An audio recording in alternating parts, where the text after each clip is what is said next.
Good afternoon, everyone, and welcome to our briefing brought to you by the Emergency Leadership Team. I'm Ruth Jackson, Vice President for Academic Affairs, and I'm joined, as always, by Vice Presidents Ruth Powell, Dean Joshua Busby, and today we're joined by our Acting Chief Curtis Stewart and President Smith.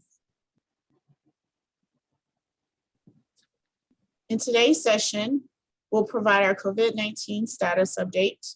We'll provide information about our upcoming vaccination and testing opportunities. We'll talk about our campus level operational posture. We'll provide some updates related to campus safety. Dean Busby will share information about residential housing, health, and safety inspections. As always, we'll pause for questions and answers, and we'll end by reflecting on resilience. So I'll pass it over to Dean Busby, who will provide our current COVID-19 status update. Dean? Good afternoon, everybody. I want to provide you with our updates on our COVID-19 updates. And so you see, obviously, the Oklahoma total case count is at a little over 627,000. The numbers have started to really kind of level off as the rise, the increase is now really kind of leveled off and even really starting to turn on a decline as it relates statewide. Logan County, the same way, 59, just under 6,000 total cases, 217 active cases.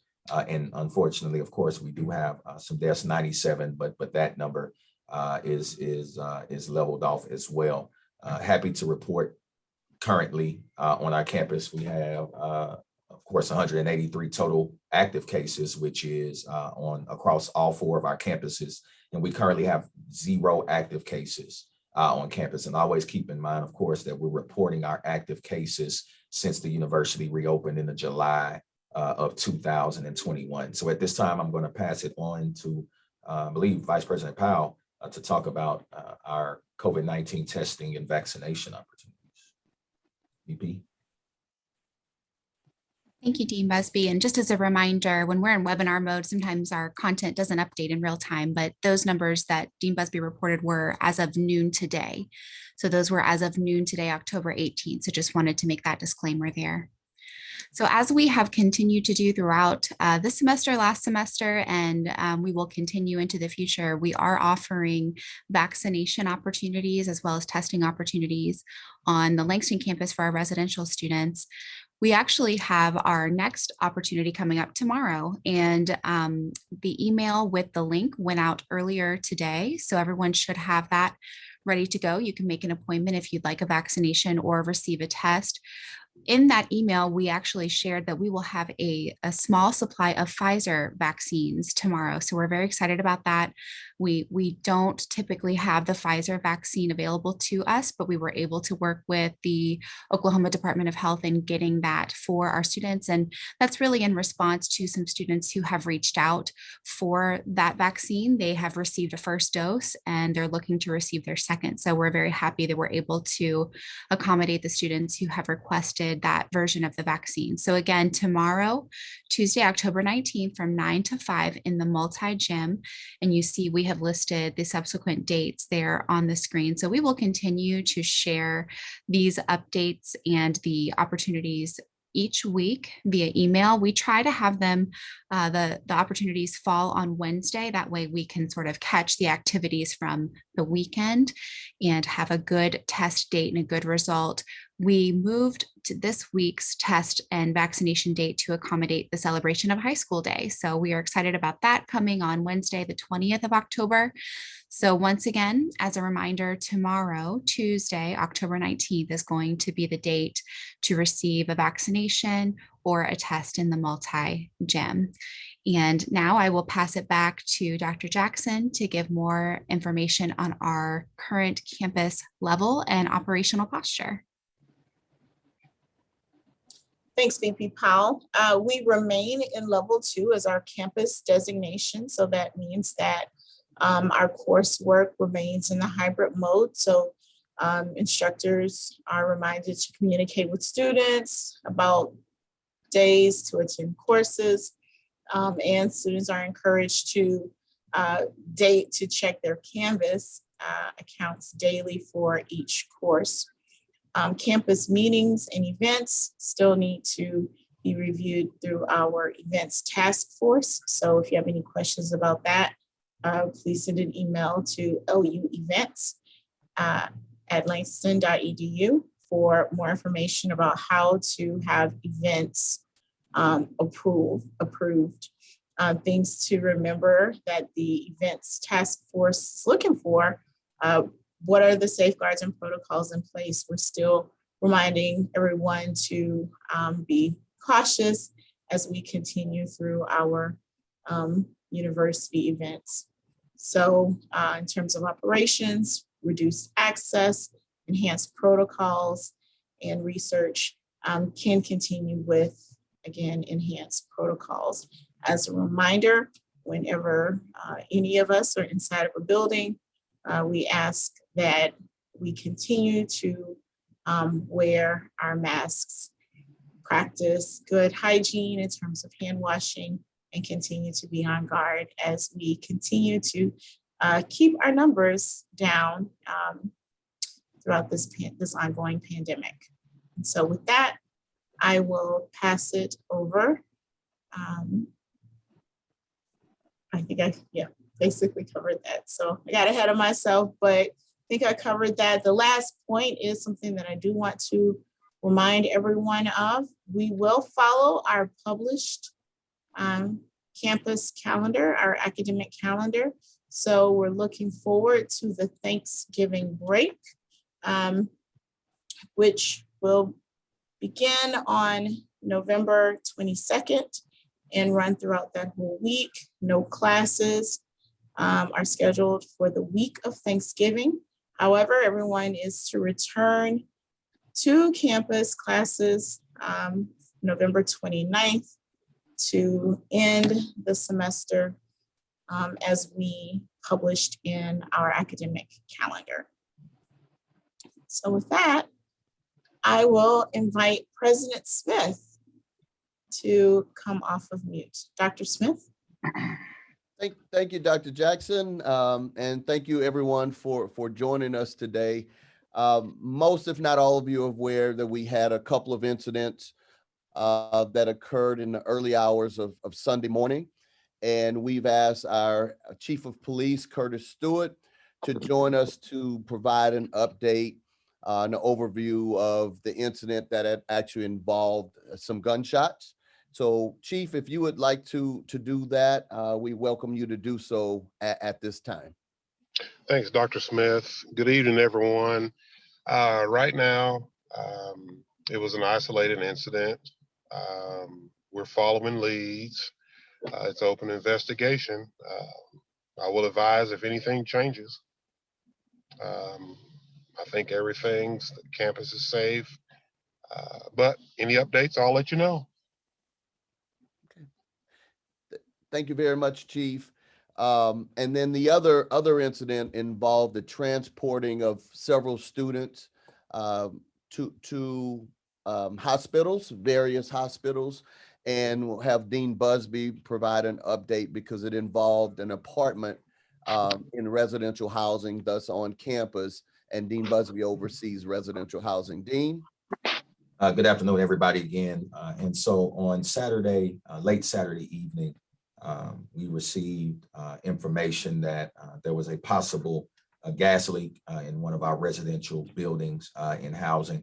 Authorities responded very quickly, including Oklahoma Natural Gas, as well as local fire departments, as well as the Langston, our partners in facilities, HES, as well as members of the student affairs team. The Oklahoma Natural Gas Company conducted 2 different assessments at that time and confirmed that there were no gas leaks that was present. And so at that time, the facilities were deemed safe for reentry by the responding authorities. Students who were affected are currently being treated. And we are aware of who those students are. We've made contact with those students. We've reached out to those students. as well as their emergency contacts. We are currently, as of right now, continuing to investigate the source and the cause with local authorities. As of right now, we actually have 2 vendors that are on site right now, checking the entire building as a whole for any potential gas leaks. And we're also searching and for any potential carbon monoxide leaks as well, excuse me. And so this is essentially the 4th check. We had an additional check yesterday by Oklahoma Natural Gas, and we're having another one today. And we're having actually 2 additional vendors that are independent to the institution to come in and provide us with that check and to give us a report. We're going to have that report today.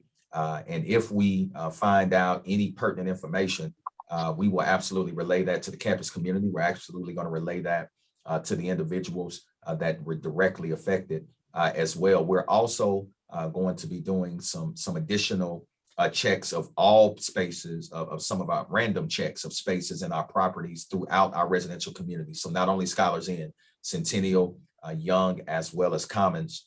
And we will add and work with our facilities management team within the coming weeks to ensure that we will be able to plan a check for the entire campus in every residential space. I do want to keep in mind, and please reiterate that in our history, in modern history, and we checked with several individuals that have been affiliated with the institution for a very long time, that this has never happened before. And so, as it relates to anybody knows anything about gas leaks, sometimes you can smell them, sometimes you cannot. And so you can't see it. Many of the times you can't see it, and sometimes you can't even smell it. But we are ensuring that we will do everything that we can within our resources and within our authority and power to identify what the source was. If at all, if we can at all determine that and move forward accordingly. One, to repair that if there's any leaks that need to be repaired. Again, we have made contact with those students that have been affected and continuing to monitor them and their well-being, because that is what is most important at this time. And so that is the update that we have about that gas leak, as we was determined on Saturday night that there was no gas leak that was found. But of course, we're doing some additional follow-up as we speak right now. Those vendors are over right now, and Scholars are doing some additional work as we've requested. Thank you very much, Dean. And just a few comments on that. It's never a good situation when you find out that, faculty, staff, or in this case, a student students had to be transported, and obviously were in harm's way. Certainly the safety and well-being of our campus community is always at the top of our priority. The other piece that I would be remiss if I did not mention, there's a lot of misinformation. Well, there's some misinformation out there on social media and just information that's just flat out wrong. At this time, the university is not aware of any leak that occurred in any of our facilities. And we are, again, as Dean mentioned, starting the 5th and 6th check on the entire system at this point, just to ensure to the best of our ability that there was no leak. Obviously, something did happen. What that is and why that is under investigation. But the good news, if there is any silver lining in this, is that we don't have reason to believe at this time that our students have life-threatening issues, and that's the good news. It seems like the students affected will be okay, and we're thankful and grateful for that. So you could help us to help to curtail any false information that's out there. Certainly, if we were to find a leak or anything of that nature that may have been the cause, the university will take action, because we're very concerned and never want anyone to be in harm's way. There is another situation. Actually, I'm just returning from, there was a trash dumpster that somehow the contents of the dumpster caught on fire. This is in front of Bro Hall, in front of the old daycare center. It's an isolated trash dumpster that somehow caught on fire. No one was harmed, and the fire is out. You may have heard the sirens on campus from the fire department literally about 30 minutes ago, or a little over 30 minutes ago, but that dumpster fire was put out and is out. So I thought I'd provide an update on that matter as well. So President Smith, I'm sorry, I Go did ahead, Dean. want to add, and my apologies, is that those students that were in the unit that were affected also will be relocated to another space. When they return to campus, they of course will not have to reside in that other space. We are not going to, place someone back into a space where something happened until we understand that it's safe to do so. So those students, upon their return to campus, will be relocating to another space in the residential community. Okay. Thank you, Dean. And Dr. Jackson, VP Powell, I think that concludes our campus safety updates.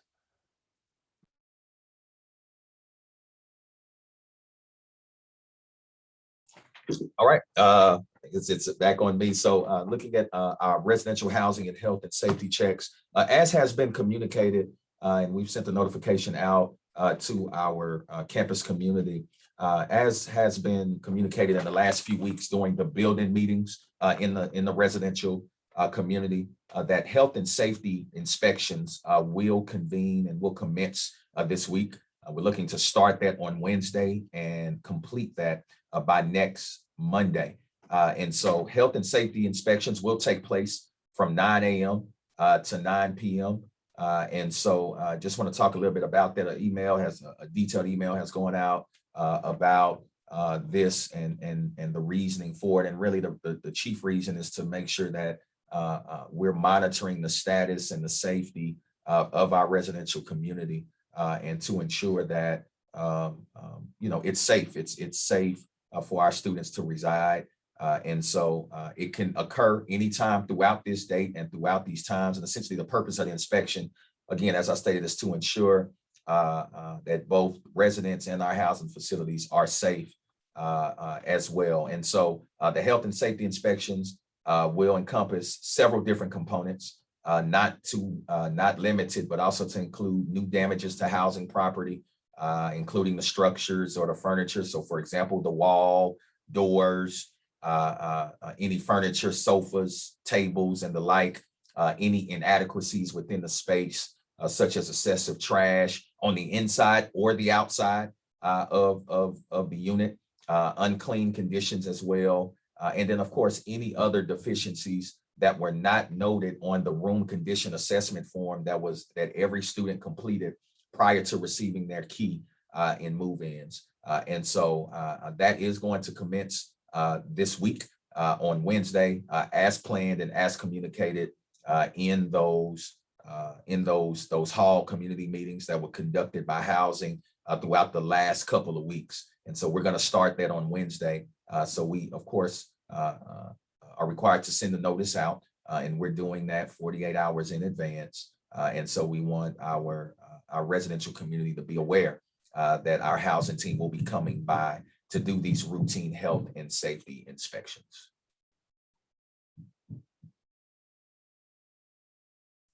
Thank you, Dean.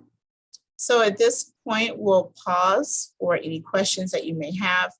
Feel free to place your questions either in the chat or use the Q&A function. So questions in the chat or Q&A function. So we do have one question so far. Will the booster shot be available? VP Powell, will the booster shot be available? Sure. Thanks for the question. So the short answer is yes for those who are eligible. The CDC and really the only booster shot that has been approved at this point in time is the Pfizer booster, and it has been approved for individuals aged 65 and older or adults that have underlying health conditions or are considered at high risk. So you can certainly make an appointment and stop by and talk to our very well-trained and knowledgeable technicians who provide that vaccination. I know that they would want to have a thoughtful conversation on your eligibility for the booster. Of course, it makes a difference when you received your second dose of the Pfizer vaccine. They'll want to make sure that you're not getting it too soon, but certainly that is something that would absolutely be available. The Moderna and Johnson & Johnson vaccination boosters, those are still really in discussion and have not yet been approved. There's been some conversations lately about if it's a full dose, if it's a half dose, what that looks like. So we're not quite ready to roll those out large scale to the public as of yet.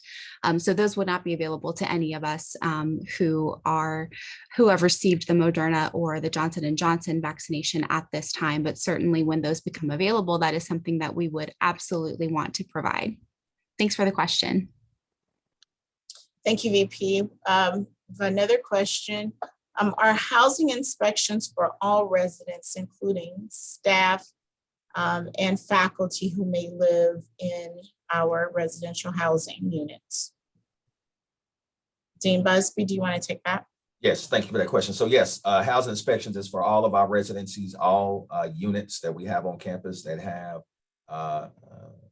students, faculty or staff that are residing in the spaces to make sure that the entire unit has been inspected. So yes, it's students, faculty, staff, every unit that is inhabited will be inspected. Thanks for that question. Thank you, Dean. So we have a question like, when can the campus community expect to be notified when things happen? So how much time between events and notifications of campus events? I assume we're talking about the shots fired or the checking for the I guess checking the results of the gas leak checks. Sure, I'll speak to that. And so we're never going to report information that we have not fact checked or that we don't know to be accurate. So sometimes it will take some time to verify information between the time that it comes to the university, which if it's LUPD responding, they have other things on their mind versus reporting that to one of us. We want them to take action immediately. And if it's they're responding to shots fired, certainly that is something that we want them to focus on. And we would send out the notification as soon as we're able to do so. I think that if memory serves me, we got the notice at about 2:45 a.m., somewhere in that neighborhood. And I think we made our notification to the campus community before 4 a.m. So trying to get it out within the hour. But again, we've got to verify the information. We've got to make sure that it's accurate before we put anything out, just to ensure that we have some truth in reporting there. So I guess it's hard to answer that question because it really is circumstantial, but just know that we try to get information out as soon as we can, but to make sure that it's with accuracy. Thank you.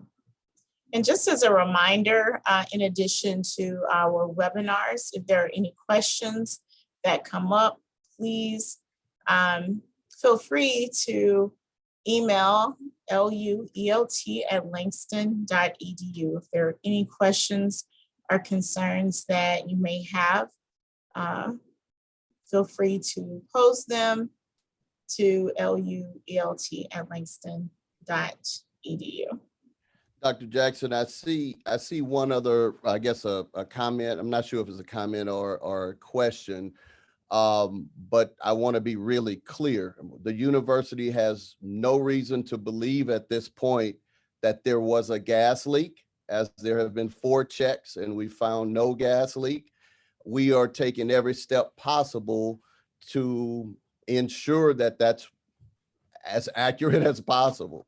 But we've not found it. And rather than just stopping, we want to take every precaution that we can to make sure. And I see that there's another comment. I can tell you the Guthrie department didn't even respond on site, so they would not know that they were not there to do the checking. So I can tell you can check with Langston, you can check with ONG, who handles natural gas. They found no leak. And I see that someone else is commenting, and rather than going back and forth, everything you see on the news does not make it factual. It's a person's point of view. We have checked 4 times. There have been no leak found, and that's verifiable. And we continue to take every precaution possible to ensure that students are safe. So I just wanted to mention that, Dr. Jackson. Thank you, President Smith. We also have another comment that I'd like to share. It's just a comment to the general campus community, a reminder, as we've tried to do on all of these webinars, that we should continue to take preventative measures throughout the campus as the pandemic continues.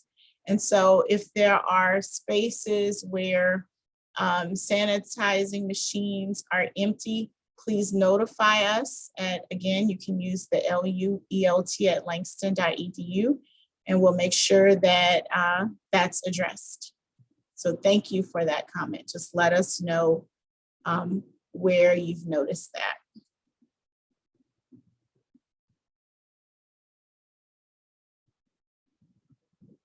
Okay.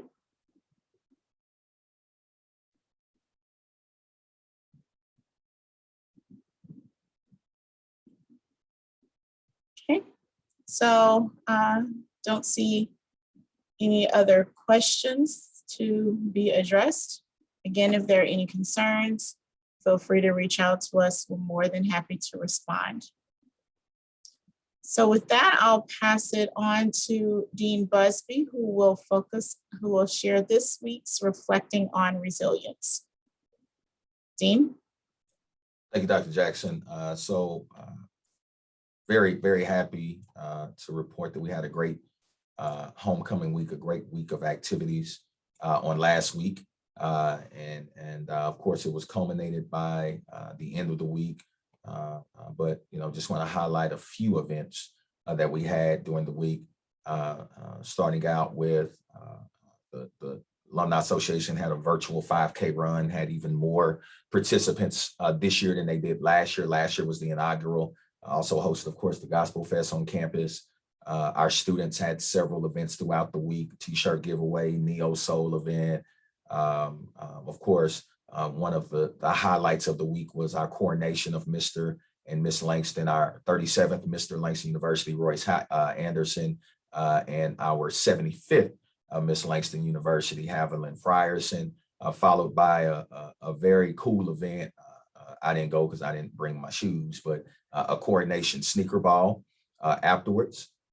We also hosted our first Hall of Fame luncheon that we've had in a very long time during the week. And so congratulations to our very own A.D. Rogers, athletic director, A.D. Rogers, who was inducted into the Hall of Fame. Of course, our students hosted a comedy show, had a great event as well. On Friday was the 16th Annual President's Scholarship Gala, a great event, of course, headlined by the Isley brothers. But the sole purpose of that event is to raise funds for scholarships for our students. And we did that in a very dynamic way. So kudos to Vice President Jones and her team for putting on a first class event. All who went had a great time. And then, of course, we concluded the week on Saturday all day with our tailgating festivities, the vendor place, the marketplace vendor place. was open, and all vendors were, you know, they all walked away happy because they sold a lot of great merchandise and made a lot of great money.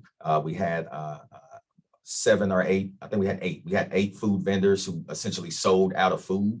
I went down to get me a brisket sandwich at one of the places, and they had sold out. And so that's a good thing for the vendor. Of course, not a good thing for me because that's what I was banking on having. But I got there too late. And then, of course, we had some activities on our family affairs stage, as well as we always do. Our war walk, of course, was one of the largest ever, of course, because it's homecoming, with the crowd that we had there, as well as our alumni pep rally. And then, of course, our Langston University football team, undefeated, ranked 22nd in the country, defeated Texas Wesleyan University. And so we're also rooting for them as they travel to Arizona this weekend to take on the 9th ranked Ottawa University, Arizona, out there as well, which is pretty much gonna determine who the conference champion is. So we're very proud of our football team, but also just proud of the experience that was built by our homecoming committee, by our student activities board, the support given from our student government association, and just welcoming our alumni, family, and friends back to the campus. And we're looking forward right now to 2022. Thanks, Dr. Jackson. Okay, thank you. So thank you for joining us. We've come to the end of our webinar. So please stay tuned and monitor your email for information about the date of our next ELT webinar update. Have a great day and take care, Lions.